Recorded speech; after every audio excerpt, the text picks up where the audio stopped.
যুক্তরাষ্ট্র জুড়ে hurricane Helen ধ্বংসযজ্ঞ চালানোর পর এখন ভেসে উঠছে ক্ষতচিহ্ন।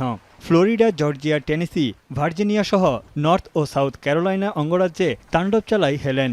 শতাধিক প্রাণহানির সঙ্গে বিধ্বস্ত হয়েছে রাস্তাঘাট, ঘরবাড়ি ও অবকাঠামো। হারিকেনের প্রভাবে প্রবল বৃষ্টিতে বিভিন্ন অঙ্গরাজ্যে দেখা দিয়েছে আকস্মিক বন্যা। ফ্লোরিডার পর সবচেয়ে বেশি ক্ষতিগ্রস্ত হয়েছে নর্থ ও সাউথ ক্যারোলাইনা অঙ্গরাজ্য। প্রাণহানির সংখ্যাও বেশি এই দুই অঙ্গরাজ্যে। ধসে পড়েছে ৩ শতাধিক সড়ক ও মহাসড়ক। পানির তোরে ভেসে গেছে বেশ কয়েকটি সেতু। উদ্ধার ও ত্রাণ সরবরাহের কাজে নেমেছে ৭,০০০ কর্মী।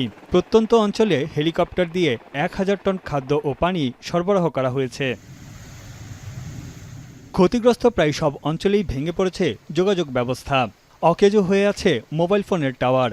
বিদ্যুৎবিহীন অবস্থায় আছেন লাখ লাখ বাসিন্দা। এমন অবস্থায় যোগাযোগ কাঠামো স্বাভাবিক করতে ইলন মাস্কের কাছে সহায়তা চেয়েছেন রিপাবলিকান প্রার্থী Donald Trump. They don't have communication. They don't have anything right now.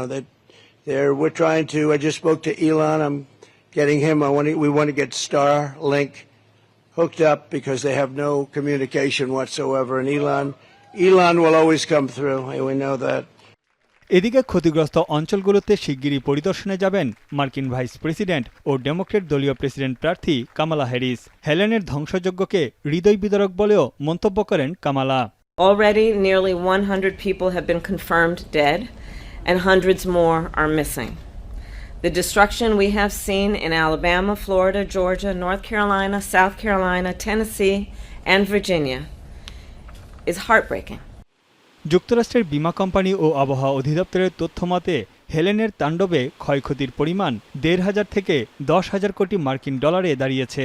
স্থানীয় সময় বৃহস্পতিবার রাতে হারিকেন হেলেন ফ্লোরিডা উপকূলে আঘাত হানে। এর প্রভাবে কয়েকদিন ধরেই ব্যাপক ঝড় বৃষ্টি হচ্ছে যুক্তরাষ্ট্রের দক্ষিণ পূর্বাঞ্চলে। তানভীর জনি, এখন বিশ্ব।